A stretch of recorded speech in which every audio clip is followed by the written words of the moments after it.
Bismillahirrahmanirrahim. Assalamualaikum warahmatullahi wabarakatuh. Waalaikumsalam warahmatullahi. Di ila fi Quraisy, perjalanan orang Quraisy, ila fihim rihlatas syita, perjalanan musim dingin, wasayib, musim panas.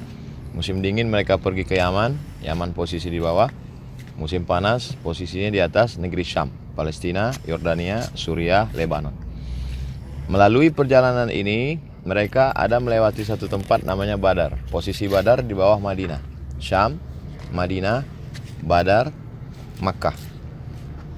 Badar lebih kurang 150 km dari kota Al-Madinah Al-Munawwarah, antara Madinah dengan Makkah. Badar nama sumur, Bi'ru Badrin.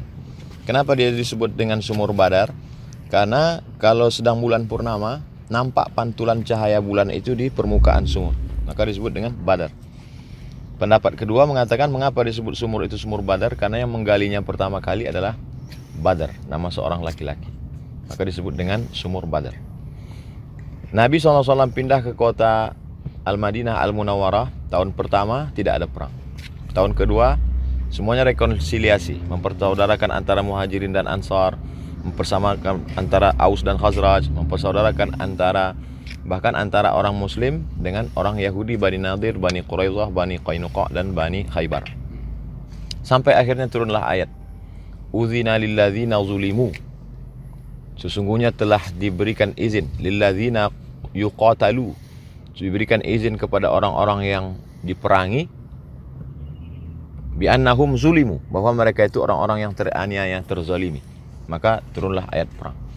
Kemudian dapatlah berita bahwa ada sekelompok pedagang yang pulang dari atas, dari negeri Syam, dan mereka akan kembali ke Makkah. Pasti mereka akan melewati Badar.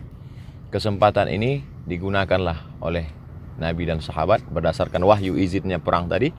Mereka pun menuju Badar. Tepat pada bulan suci Ramadan, tahun kedua Hijrah. Ternyata berita bahwa pasukan kaum muslimin sudah menuju Badar sampai kepada pimpinan kafilah yang turun dari Syam, yaitu pimpinannya waktu itu Abu Sufyan. Maka Abu Sufyan pun mengirim pasukan. Abu Sufyan mengirim untuk meminta bantuan ke kota Makkah Al-Mukarramah. Maka datanglah pasukan, datang dari Makkah, lebih 1000 orang. Datang untuk membela yang akan dicegat oleh Nabi SAW. Tapi kemudian Nabi dengan kecerdasannya, siddiq, amanah, tabligh, fatanah. Di antara sifat Nabi adalah fatanah, cerdas. Maka Nabi SAW dengan para sahabat diutus dulu beberapa orang sahabat untuk menginspeksi, untuk memperhatikan lokasi. Lalu kemudian setelah itu barulah Nabi datang. Kemudian sahabat bertanya kepada Nabi untuk menetapkan mau berkemah di mana. Wahai Rasulullah, apakah ada turun wahyu menetapkan kita kemah di mana? Kata Nabi, tak ada turun wahyu. Maka sahabat mengajak membuat kemah di tempat dekat persediaan air. Dengan membuat kemah di tempat persediaan air, maka kita sudah menang 1 poin, yaitu bahwa musuh-musuh akan kehausan karena persediaan habis, air habis. Lalu kemudian Nabi lebih dulu menguasai tempat perang. Tempat lokasi perang itu dikuasai oleh Nabi. Dengan demikian lokasi pertama dimiliki oleh pasukan Nabi. Maka Nabi menyusun pasukannya itu tempat posisi terbitnya matahari.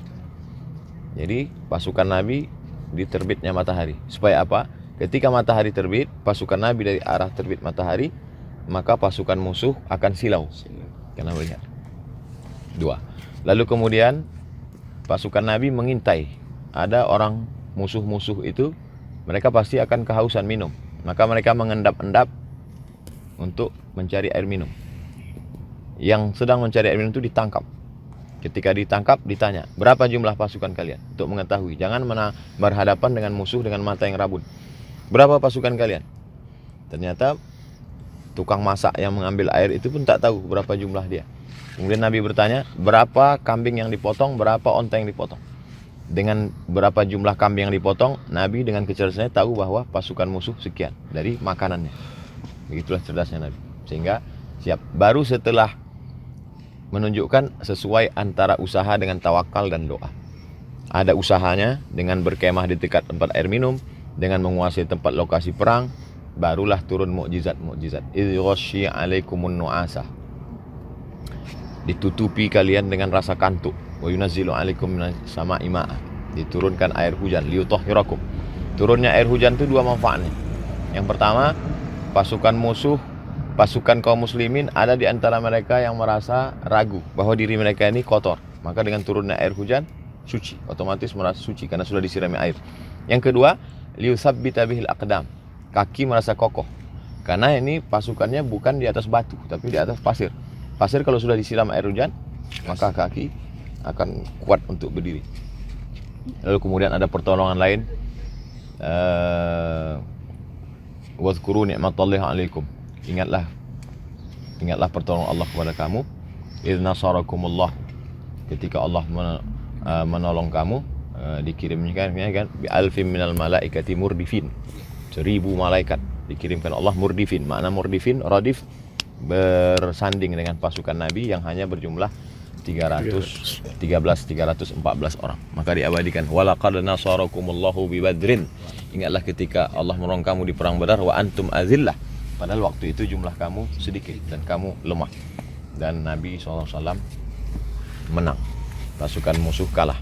Berapakah hasil rampasan ghanimah perang waktu itu yang diperoleh? Sebanyak, kata Syekh Abdul Safiyur Rahman Al-Mubarakfuri dalam kitab Ar-Rahiq Al-Maktum, la taqillu an 50 alfi dinarin zahabiyyin. Tidak kurang dari 50.000 keping emas. 50.000 keping uang dinar. Satu keping uang dinar 4,25 gram. Jadi kalau 2,5 juta kali 50.000 keping sama dengan 125 miliar. Lebih kurang. Jatah untuk Nabi, wa'lamu anna ma ghanimtum min syai'in fa inna lillahi khumusahu. Sesungguhnya untuk Nabi adalah khumus. 20%.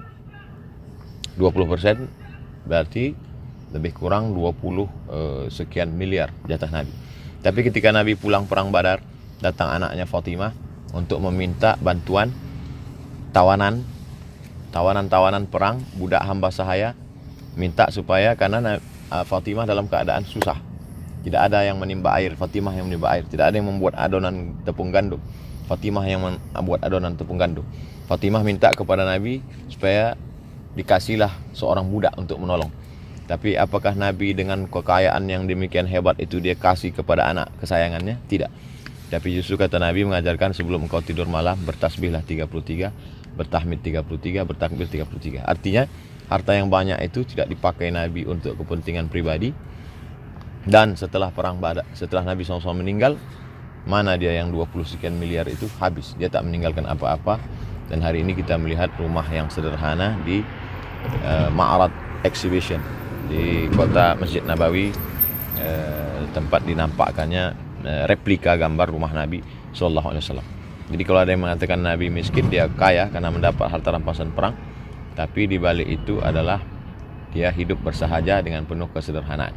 Dan perang ini sahabat Nabi, nama-nama sahabat yang ikut perang Badar, nama-nama sahabat itu dalam urutan nama sahabat nomor 1 dibuat. Al-Ashra Al-Mubasysyaruna bil Jannah, 10 yang dijamin masuk surga. Setelah itu baru nama-nama sahabat yang 300 sekian tadi yang ikut perang Badar. Kenapa? Karena keutamaan mereka. Bahkan dalam salawat yang selalu kita lantunkan, bertawassul dengan syuhada Badar. Salatullah salamullah ala Toha Rasulillah, salatullah salamullah ala Yasin Habibillah. Tawassalna bi bismillah bi ahlil badri. Kami bertawassul kepadamu ya Allah dengan nama Allah, bi ahlil badri ya Allah. Dan kami bertawassul kepada engkau dengan menyebut nama ahli Badar, supaya dikabulkan Allah Subhanahu wa ta'ala doa. Begitulah Allah memuliakan para syuhada Badar yang hari ini kita berziarah di makam syuhada Badar. Assalamualaikum ya ahlad diyar minal mu'minin wa inna insyaallah bikum lahiqun yarhamullahu al-mustaqdimin wal mustaakhirin. Nas'alullah lana wa lakumul afiyah. Assalamualaikum warahmatullahi wabarakatuh. Waalaikumsalam warahmatullahi wabarakatuh.